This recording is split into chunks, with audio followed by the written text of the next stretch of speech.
Okay. So yeah, so that's how I can see who's here. Um, Also, make sure that you keep that available because throughout my presentation, I'll have questions and I will ask for you to answer vocally, but I'm going to also ask people to put it in the text for those that don't talk as often aloud, like just put their answers in there as well so we can kind of get everyone's answers. And everyone can participate in the discussion. Um, so we are on our last week. I can't even believe that we're already here. Um, Week 6. I guess for tonight, the reason that I'm using it looks a little different. I got some, not all, but some of this presentation comes directly from the textbook, so that's why it's like this. But I wanted to talk to you first, go over a little bit about what we're going to go over. We're going to start with some of the Chapter 16 materials, which a lot of your reading, or most all of your readings, come from Chapter 16, and it's quite dense with information. So we're going to go through some of that.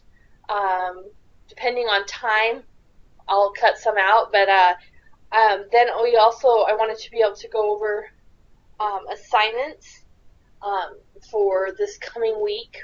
The biggest one being the exam, because I think you just have the exam, and then you have the balanced scorecard, which will be part of the reading section that we'll go through, and then I just want to prep you guys for your exam because it's a huge piece of your grade, and so I want you guys to feel prepared and confident going into that exam. And so we'll just go ahead and get started right from that. This week is all about control, and so this is the first thing I want us to kind of talk about. So when we're talking about management, what is control? And you can I'll give you a minute to kind of type your answers of what you know it is in to the left, but that's kind of what all your readings are about, is this piece of management, which is control. So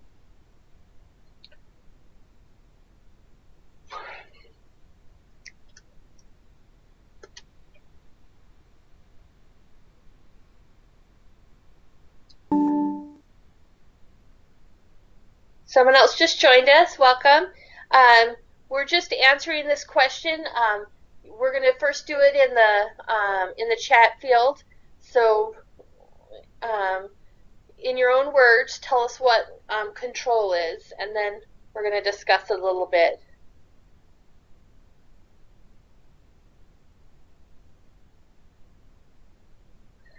Yeah, so we're getting some good answers here. Adam saying the ability to handle, maintain, and operate all aspects of your job.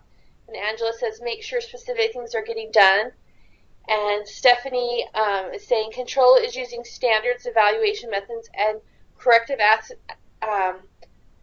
actions to achieve goals. All of these are part of it, and so defining and monitoring performance and comparing it with your goals and taking corrective action as needed. So and this is a way that we ensure what we say we're going to get done and what the goals that we've set, that it's actually being accomplished. And so this little figure here obviously is just from kind of showing, I liked it because it shows like all of the steps in the management process. The first one being planning, which we talked about in the first week, and then organizing. Leading is what we talked about last week, and now it's controlling, and this is how we get effective performance. You guys, yeah. So, and we think why is control needed? And so here are some of the examples of that. To adapt to change and uncertainty, to discover irregularities and errors, to reduce costs, increase productivity, or add value, um, to detect opportunities, to deal with complexity, and to decentralize decision making and facilitate teamwork. And so these are just a few of the things that control helps us with. And essentially, you don't know how well you're doing or not doing without putting some controls in there to kind of measure how things are going. And so this is why it works. And then here are some of the steps in the controls process. So the first step is the idea behind control is that you're continually improving. So you establish some standards for whatever, and this happens in every department, in every organization. You create a standard. This is how we're going to do X, Y, Z, or this is the goal that we've set. And then you measure your performance and you compare it to the standards that you've set, and then you take the corrective action if it's necessary and revise any standards that are needed, and then it starts all over again. So it's just a continuous improvement process is something. And then, okay, so here's a question for all of you, and I'll have you guys put the answer into the text box, and we're going to talk a little bit about it. So a UPS driver fails to perform according to the standards set up for the route and traffic conditions. A supervisor rides along and gives suggestions for improvement. This is the blank stage of the control process. So you can just answer A, B, C, or D. Compare performance to standards, establish standards, take corrective action, measure performance. And the reason I kind of have some of these types of questions in here is this is kind of the type of thing that you'll start seeing in the final exam. Not exactly, but I wanted you to kind of get used to the questioning. Yeah, so you guys are correct. It's C, taking corrective action. Okay, we're going to talk a little bit about the balanced scoreboard or the balanced scorecard because it's a part of your assignment this week, one of the assignments this week. So, and the idea behind it is it kind of gives an overall view of how you're doing. And it's looking at 4 things: customer satisfaction, internal processes, innovation and improvement activities, and financial measures. So let me get someone's here. Okay, so if you look at it as a visual, and I don't know how well you can see this, but there's the financial perspective. So it's asking, how do we look to our shareholders? Like, how are we doing financially? And then the internal business perspective, at what must we excel? And then innovation and learning perspective, can we continue to improve and create value? And then our customers' perspective, how do customers see us? So kind of looking at how are we doing financially, internally, how are our employees doing, how are our processes, like is there things we can do to improve, and then are our customers happy with our product? Those are the things that you look at, and this is kind of, and this is what you'll be doing in that little tutorial that's given for the scorecard.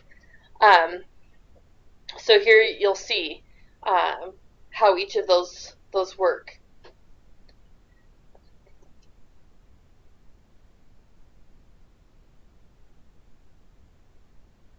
Okay, so the reason that people use systems such as the scorecard, and there's many other ways that people, but is so that there's an agreement on what the strategy is going to be, and so communication can be clear and it spreads to every department, and so there's an alignment between departments on what we're trying to accomplish, and so then the culture of the organization is focused on that, and like better teamwork can occur and all of that. So the reason they do this is those 4 areas will determine the strategy. So what are we going to do to improve our customer satisfaction? Those are the 4 areas that businesses kind of focus on. Like, how do we get the most out of our employees and work on their performance? How do we make our customers happy? How do we improve upon our product, upon our processes? And how do we make a profit? And this is kind of the focus of it, and this is why they use that type of thing. And so that's what you'll be doing in your assignment this week, is saying, here's the goals we set, and here's how we measured compared to it, and what does that mean, and what should we then go back and fix or improve upon, or what things are working right. And that's kind of the idea. So here are some of the barriers to being able to get an effective measurement. The objectives are fuzzy, so you're not a clear, this is kind of like back a few weeks ago when we talked about SMART goals. You're not being clear, so people might not understand what the goal is. And managers are putting too much trust in formal feedback systems. This is when, and I see this happen at my work all the time, is they take anecdotal information and make decisions on it, like, oh, well, I heard someone say that they didn't like the way this is working, rather than getting data to support it. And it's not just, you're not making changes based on, just informal information. Employees resist new measurement systems. This is quite common. Change is hard for people, so if you don't go into it and communicate clearly and help employees overcome their anxiety with the change, they could be a barrier to being effective. And then having a company focus, like, instead of just focusing on, here's the end goal, this is what we want to see, they're so focused on all the steps it takes to get there, so they're monitoring people at every step, as opposed to just focusing on the results. Okay, so here's another question. You guys can put in the answer. Jeff's sales goal was to improve sales. Which barrier to measurement is this? A, objectives are fuzzy. B, managers put too much trust in formal feedback. C, employees resist new measurement systems. D, companies focus too much on measuring activities.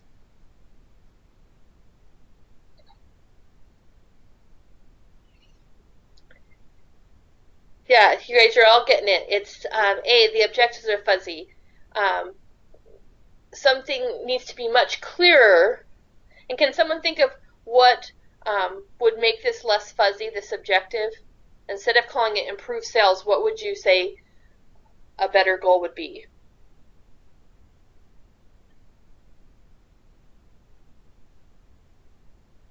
I'm going to call on someone just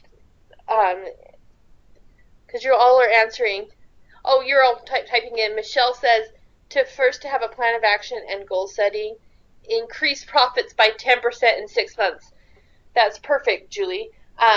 Yeah, so instead of saying improve sales, you give a specific number to it. So you're supposed to improve sales by 10% by this time. Giving it a time frame and all of those things we learned about the SMART goals. That would make it less fuzzy. So when you call Jeff in to talk about his goals, it's easier to have the conversation, because you could say, oh, when we sat down before, we said 10%, and you're at 3%, and this is what can we do to improve, as opposed to him being like, you expecting 10%, and he's like, hey, you said to improve sales, I'm up 3%, and then nobody's happy. So that's kind of the idea there. Okay, budgets. I'm going to kind of cruise through this. There's a ton on budgets in your text, and it's really important information. I'm just going to cover a little bit of it today. I don't want it to keep you from doing your readings, because you really need to. But a big part of controls is that budget, right? How much money are we spending, and are we following a budget? And so there's incremental budgeting, which, here's another person here, that allocates an increase or decrease in funds to a department by using, like, information from before. So, like the last budget, or, I'm sorry, I was getting distracted. Someone was joining, and I have to, like, it put you guys in this lobby. I'm not sure what that is, and I have to let you in. So, sorry about that. Only incremental changes in the budget requests are reviewed. So that's what the incremental budgeting is.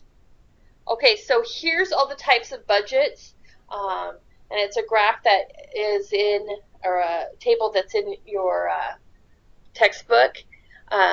So there's the cash flow budget that kind of forecasts all sources of cash income and cash expenditures. So what you're bringing in cash-wise and what's going out. And then there's the capital expenditures, and this is like major purchases, right? Equipment, buildings, all of that. And so it kind of just goes down all of these different types of budgets that would be something that is used by a company to put controls in place to make sure that you're spending money where it's needed, where it can improve profits for the company, and that you're not overspending. So there's a couple financial statements that are also used, and this is just an introduction to these. You guys are going to get so much more of this when you take your accounting courses and when you look into your finance course. So this is just kind of like a introduction to these types of things.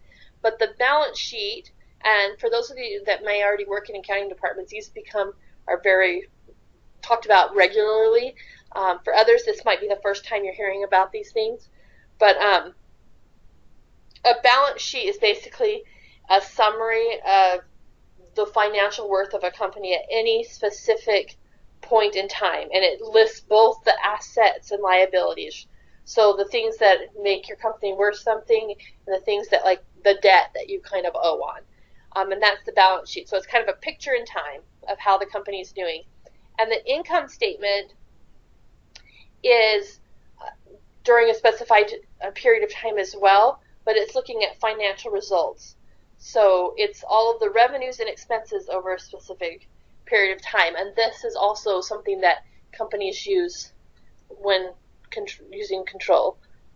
And then another big one is audits. And so I want to just mention audits. This is essentially a formal verification of an organization's financial and operational systems. So this could be both a financial audit, which I think a lot of people have heard about audit for financial, but also for your operations, like what's working well, what needs improvement, where are there inefficiencies, that type of thing. And so sometimes people bring in the external, and that's performed by outside experts, or there's the internal, and it's performed by organization's own professional staff. And the example that I always think of, and I don't know if you guys have seen the movie Office Space, but they bring in the Bobs, and they're external experts that come in and they look at what everyone does and all the processes that are in a company and say which ones are running efficiently and where improvements could be made. And so oftentimes companies have internal people that do this as well. Like they form a committee or something that's going to look at all these things and decide if there's anything that's not needed or if more things need to be put in place. Okay.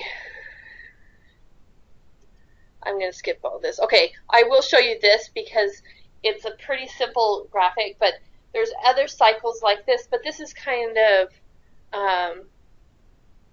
similar to what we were talking about earlier, but it's called the PDCA, Plan, Do, Check, Act. And so essentially it is you make a plan for how you're going to monitor, control, or implement a project. Then you do the implementation, so you start doing it that way, and then you check it, you observe how it's going, and then you act. You look on the lessons that you've learned, or so that might be adjusting it or doing it for more time or whatever it means. But it's basically just a cycle of continuous improvement.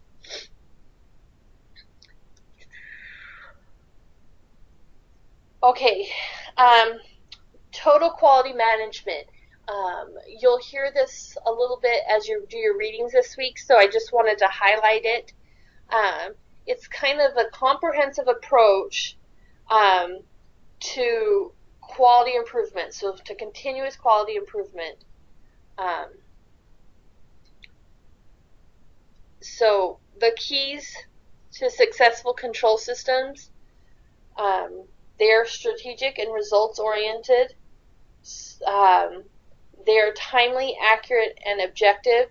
So you can see, like, they're very, you have to put a specific thing around it, like what you're looking for, and so that you can be able to judge, like, we have to get this done by this time, and here's our objectives, and you have to be objective and not subjective to, like, how things are going. So, yeah,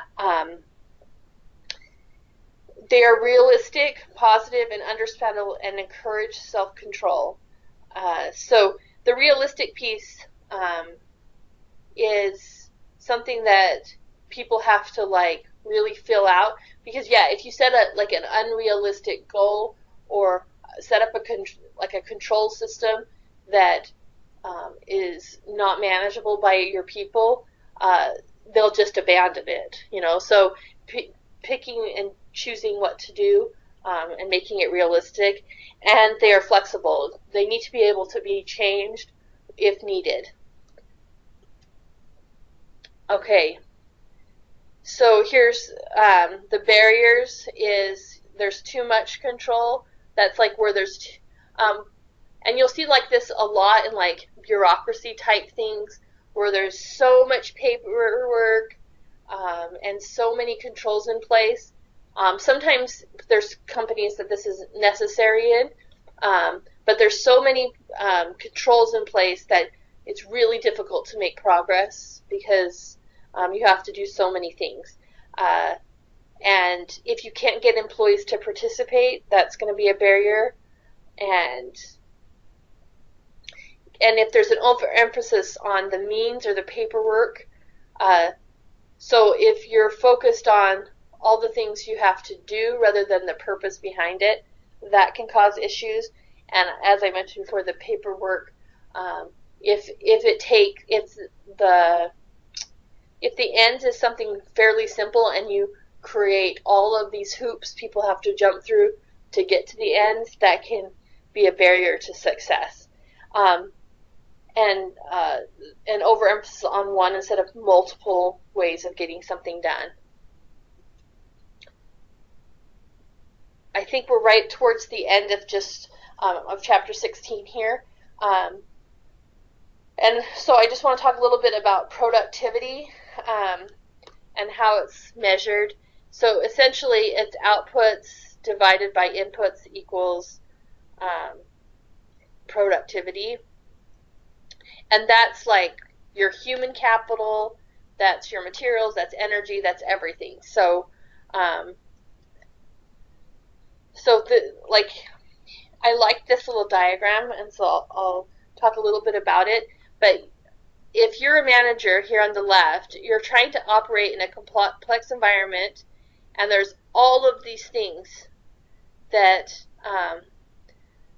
that take your time. So competitive, that can either be that can either help you along your way or can be a hindrance to you getting to your productivity. And then you're in the middle of making decisions, and that's where planning. So you're looking at all these things and deciding what your goals are in relation to them, and then there's planning, organizing, leading, and controlling to achieve that result that you want. And then this is just some of you may already been in management for a long time. Others may have never held a management position. So these are just some ideas that the author of the text discusses to be a successful manager. You need to find your passion and follow it.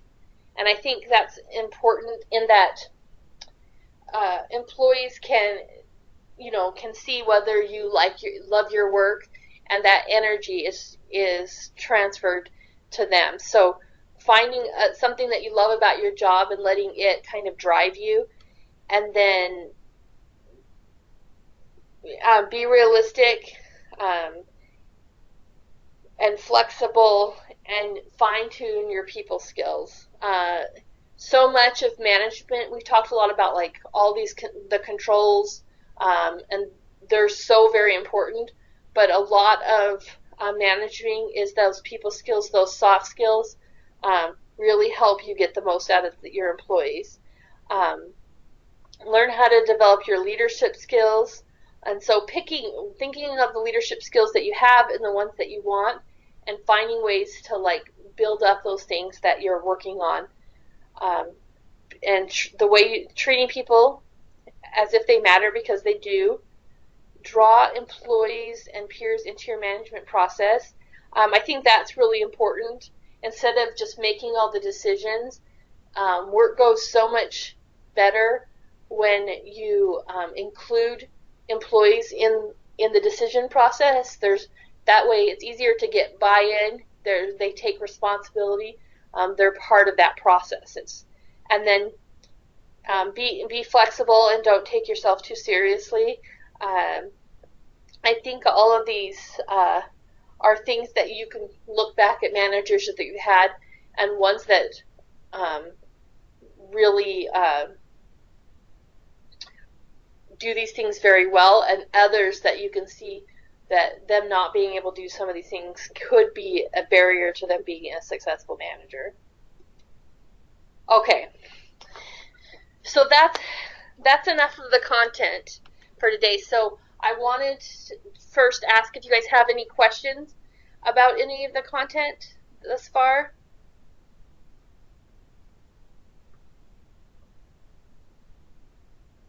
Okay, I'm going to go with Adam. He says that you don't have any questions. So if you do, you can certainly interrupt at any time.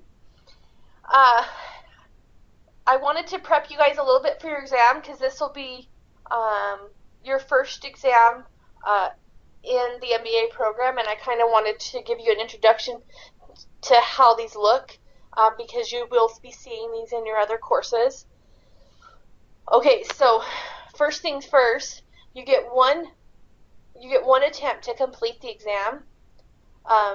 In some courses, you'll see that there's quizzes and stuff, and sometimes they let you take them multiple times. There's your little quizzes during the weeks that are kind of like helping you to learn the materials. But when you get to the final exam, you just have one attempt. So I just don't go in there until you're ready to take the exam is essentially the thing, because you have to complete it within 3 hours, and the scores are sent to me. It will not take you 3 hours, most likely, but it gives you that much time before it will time out. It's best if you use Google Chrome as your browser. I've had students that've had trouble when they've been in Safari or in some other browsers. They've had trouble. I think the exam was created in Google Chrome, and so it always works in that one. So if you have that option, go with Google Chrome. And it's going to be 30 multiple choice questions, and the exam is supposed to be an individual effort, so keep that in mind. You should take it at home when you have the time in a quiet place. It's open book, obviously, because there's no way for me to tell if you don't use your book, but so throughout the class you've been talking to your teammates, and we've been having all these discussions in class, and that can continue throughout the week. But when it gets down to your final exam, we really do want to measure your own learning, and it really is about information utilization. So not like just a memorizing of facts, but like, can you use your texts and the discussions that we've had this week and the things that you've learned to apply it to something? And so in most work situations, you're not going to be called upon to just, recall information. They actually want you to be able to use it to work through problems, and so that's kind of how the exam's set up. So to prepare for it, I would say that you should probably start just by reviewing the core concepts from each week of the class. And while you're doing it, it's not just about memorizing all the terms or theories or whatever, but really imagining how you would apply these concepts in real to make better decisions. That's kind of the way that you should look at it. There's two types of questions that you'll see on the exam. The first one is applications. So the definitions of what things are and being able to identify them, that's important, but you need to know how to apply these in practice. So an example of this, you'll have to connect a concept to an example of that concept. So so it'll give you a description of something that is occurring in a workplace and ask you to identify what concept that represents. Similar to what we did above, right? Those kind of questions. Second, it would ask you to evaluate a situation and draw conclusions. So it kind of has you analyze a situation. It gives you a situation, you analyze it, and make a recommendation of what the company should do to be. And so these ones you might be picking the better of answer, like what's the best answer to make the needed change. This one, it says perform calculations and apply techniques. This isn't gonna happen in this course, but it's listed here because when you get to finance and accounting or statistics or something like that, you would be asked to perform sort of calculations. This class isn't really high on the calculations, so you won't have to worry about that.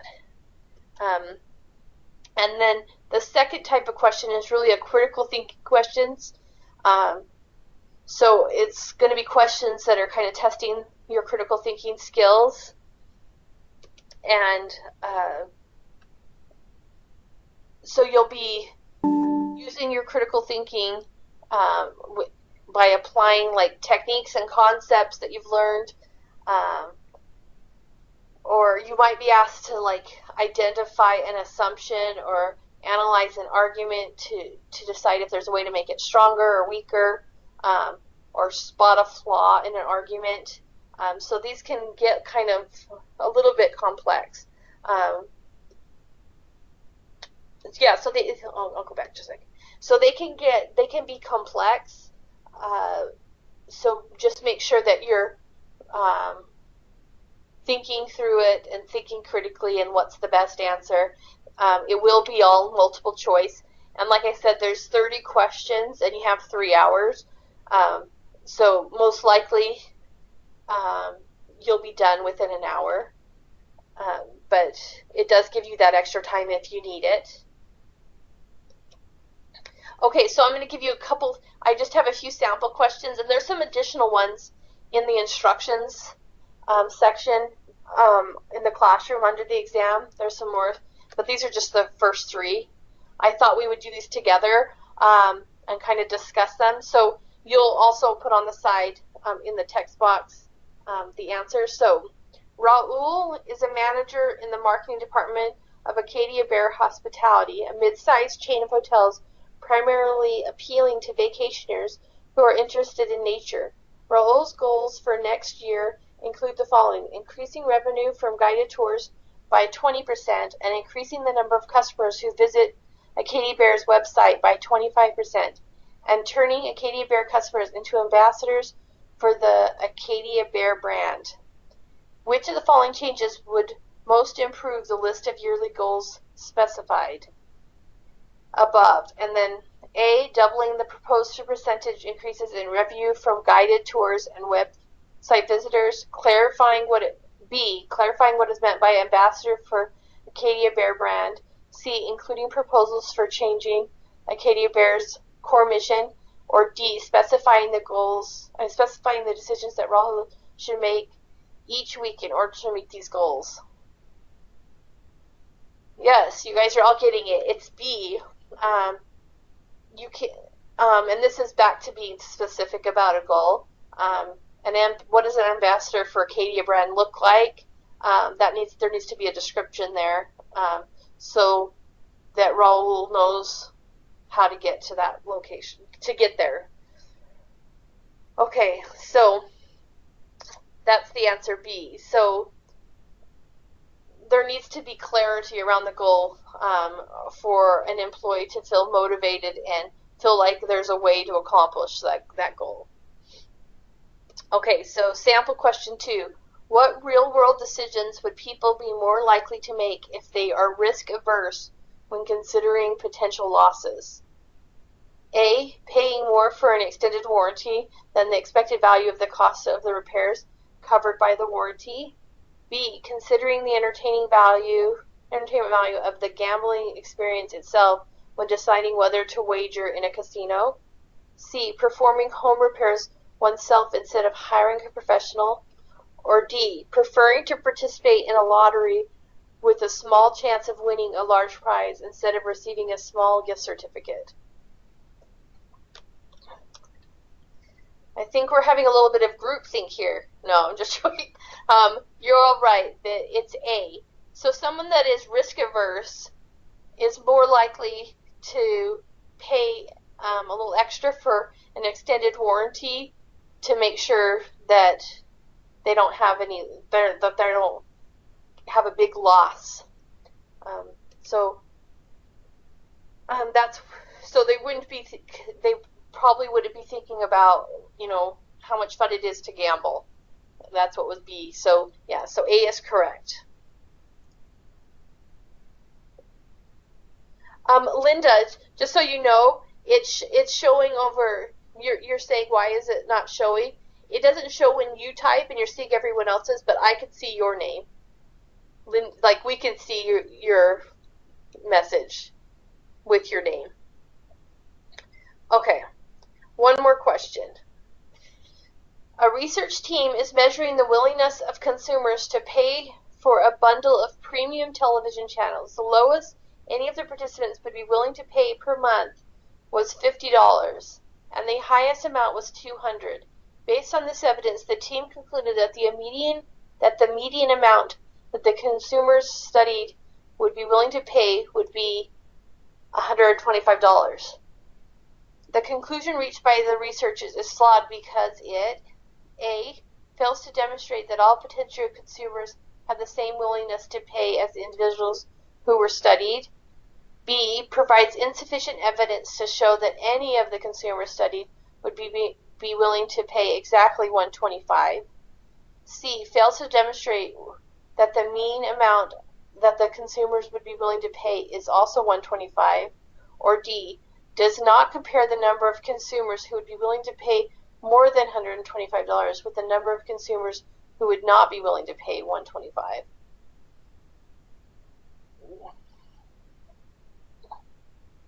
This one's a little more difficult because it's actually, this one isn't specific to this class, so I wouldn't be too stressed out. But you can see the type of questions that it's looking for.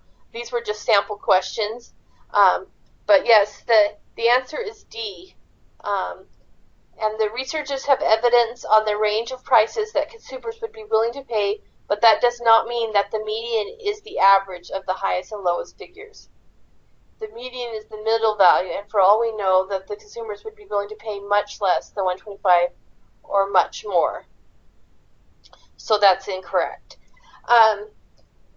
So these are the types of questions that you'll see on the exam. So just make sure that you just do a review of your readings and then know that you do have access to your readings during the exam, and but you only have that one time to take it, and then your score will be sent over, and it's 15 points. It's worth 15 points. So I would just suggest doing it before Monday, or if you wait till Monday, doing it at the beginning of the day, because the most stressful thing is to get on at 9 p.m. and then have some sort of technical issue with your Wi-Fi or something and not being able to complete it. Because remember that this week, on Monday, all of your assignments must be completed before midnight, and I can't accept late work this week once the course is over. And so I just want to make sure, don't stress yourself out by doing it way late and then coming up to a problem.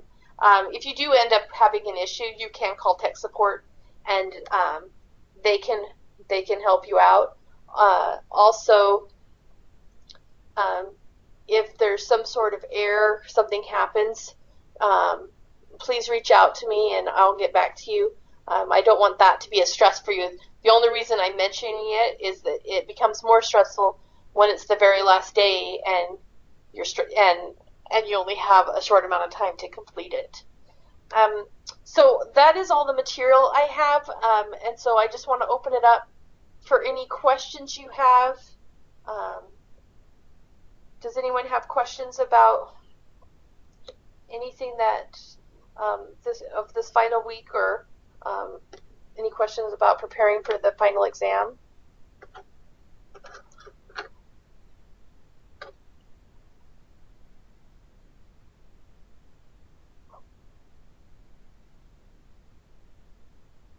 Well, I just want to say you might have noticed this week is I didn't really go over feedback for last week, and that's because you guys did most everyone did so great on that assignment. I feel like this is like the smoothest, like best class I've had in a very long time. You guys have worked really hard and applied the feedback, and I think these live sessions have helped some people do better, just having a little more contact. So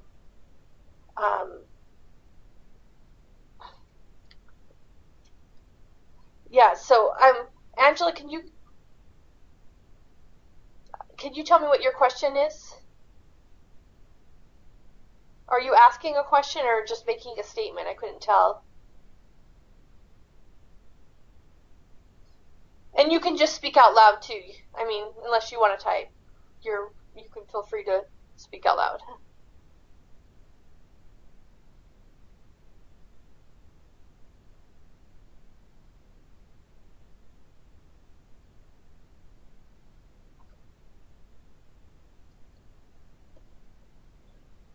All right. I'm going to go ahead and wrap up right now. I see that other people are typing, and I'm going to stay on with whoever has questions to answer their questions. But for those of you that are ready to go, I've really enjoyed getting to know you a little bit, and let's finish out this last week the best we can. And please let me know if you have questions or concerns about this class or the program moving forward. I hope that you'll move right into your next course. I think that you guys all have the greatest potential to be successful, so I hope that that's what you want. And let's see I have a couple questions. For those of you that are finished and want to log off, go ahead. I won't be rude. But Stephanie, is there a trick to finding the annual reports? Is there not? Is there a trick to finding? I thought there was a link there, but let me get into the class and double check. And then By responding to our team members, will we be counted as our 8 posts since we did not have a great deal of reading? Yes, and your participation is in the learning activities. So it won't be, there is no team assignment this week, but if you're responding to people that were on your team inside the learning activities, those count towards it. Because you're on this session, you'll just have to do a post under the session to make sure you get your credit, and then you just have to do 3 posts, 1 on each day, and you can be responding to either the question there or to any of your classmates. Does that make sense? I hope that makes sense. And Stephanie, let me